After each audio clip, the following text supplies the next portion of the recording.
Umabot na sa 6 ang nasawi sa naganap na pagguho ng lupa sa Gisad, Surong, Baguio City.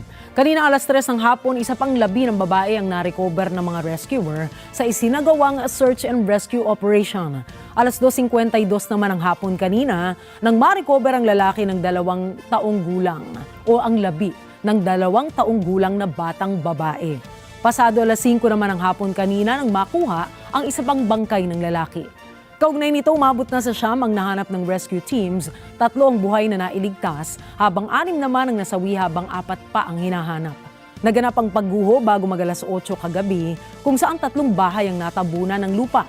Agad namang nagsagawa ng rescue operation sa mga otoridad at nagpapatuloy hanggang ngayon sa kabila ng nararanasang malalakas na pagbugso ng ulan. Ayon kay Mayor Benjamin Magalong, dahil sa tuloy-tuloy na pag-ulan, lumambot at natibag hanggang bumagsak sa mga kabahayan ng makapal na lupang galing sa kabundukan. Please continue to monitor po yung surroundings ninyo. Kung sakasakali may nakikita po kayong mga puno na medyo matutumba na o kaya natumba na, o kaya yung mga soil erosion o mga cracks, please do not memorize any hotline numbers. All you have to do is call 911.